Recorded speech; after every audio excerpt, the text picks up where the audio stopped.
बिस्मिल्लाहिर्रहमानिर्रहीम। अस्सलाम वालेकुम फ्रेंड्स, मेरा नाम होम्योपैथिक डॉक्टर अशफाक है और मेरा ताल्लुक़ स्वात पाकिस्तान से है।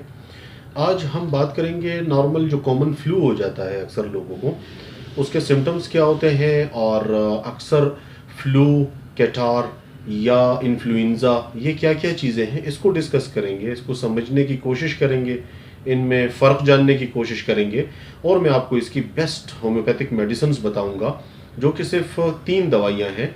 वो आप इस्तेमाल कीजिए इंशाल्लाह तो आप बेहतर रहेंगे।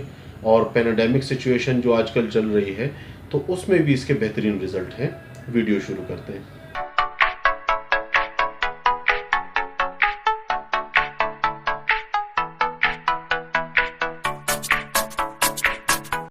अक्सर हमें जो आम नॉर्मल फ्लू होता है, नज़ला ज़ुकाम छींकें शुरू हो जाती हैं तो उसे हम नॉर्मल फ्लू या मेडिकल टर्म में हम उसे कोराइज़ा कहते हैं। तो इसमें ये होता है कि नाक या तो बहती है या नाक बंद हो जाती है, छींकें आती हैं। इसकी जो मेन कॉज होती है वो जर्म्स होते हैं, बेसिकली एक वायरस होता है। उस वायरस को 3 कैटेगरीज में डिवाइड किया गया है, टाइप ए, टाइप बी और टाइप सी। कहते हैं मेडिकल इसमें कि टाइप ए और टाइप बी जो है वो ज़्यादा सीवियर होता है बनिस्बत टाइप सी के, वो इतना सीवियर नहीं होता। उस डिटेल में मैं आपको नहीं ले जाना चाहता, लेकिन हम ये जो टर्म्स इस्तेमाल होते हैं मेडिकली, इसको हम डिफ्रेंशिएट करके मैं आपको थोड़ा सा एक्सप्लेन करूँगा और मेडिसिन आपको मैं बताऊँगा अलामात के मुताबिक कि कौन सी मेडिसिन इसमें होम्यो की बेस्ट आपको रिजल्ट प्रोवाइड करेंगी। नॉर्मल फ्लू जिसे हम आम अल्फाज में नज़ला ज़ुकाम कहते हैं, छींकें शुरू हो जाती हैं तो इसे फ्लू या मेडिकल टर्म में हम इसे कोराइज़ा कहते हैं। अगर इस फ्लू के साथ आपको गले में दुखन शुरू हो गई और गला रेड हो गया और उसमें खराश सी महसूस होनी शुरू हो जाए, निगलने में दिक्कत हो, तो इसे हम फिर कैटार कहते हैं। कैटार जो है ये कोराइज़ा के बाद आपको कैटार इसके साथ भी हो सकता है, यानी गले में दुखन।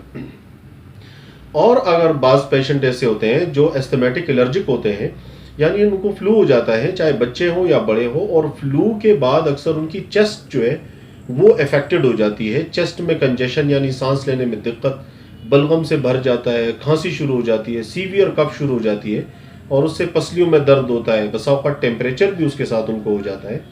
तो इसे हम इन्फ्लुएंज़ा कहेंगे।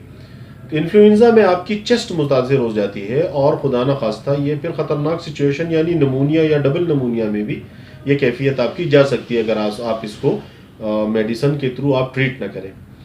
होम्योपैथिक में इसकी बेस्ट मेडिसिन मौजूद हैं जो अलामात के मुताबिक आपको सीवियरिटी तक ले जाने से पहले ही आपको क्योर कर देती हैं।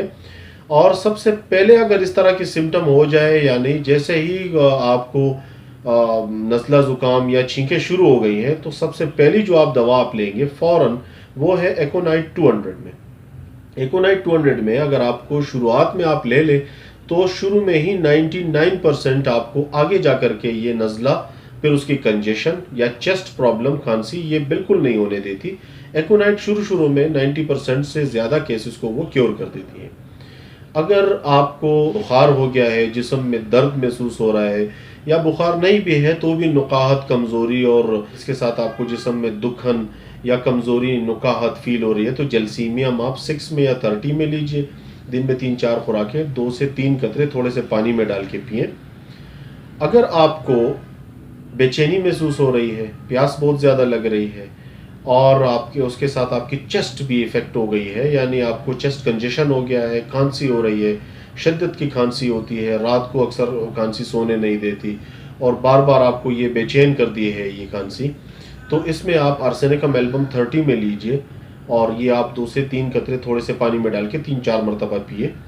ये 3 दवाइयाँ, ये जो आजकल एक पैंडेमिक वबा चल रही है, इसमें इसके बेहतरीन रिजल्ट है, बेस्ट रिजल्ट है और ये हर घर में मैं कहता हूँ कि ये मेडिसिन मौजूद होनी चाहिए और इन अलामात के मुताबिक इसको इस्तेमाल करना चाहिए।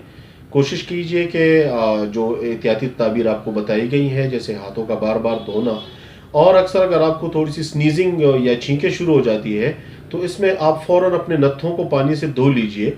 उससे काफ़ी हद तक आप कोराइज़ा या कैटार या इन्फ्लुएंज़ा से बचे रहेंगे। उम्मीद करता हूँ ये वीडियो आपके लिए काफ़ी फ़ायदेमंद होगी और आप मेरे इस चैनल को लाइक कीजिए, सब्सक्राइब कीजिए और बेल आइकन ज़रूर दबाइए ताकि टाइमली जो भी वीडियोस मैं शेयर करूँ उसकी अपडेट आपको मिलती रहे। अपनी सेहत का ख्याल रखिएगा। और मुझे अपनी दुआओं में याद रखिएगा। Thank you very much. अल्लाह हाफिज़।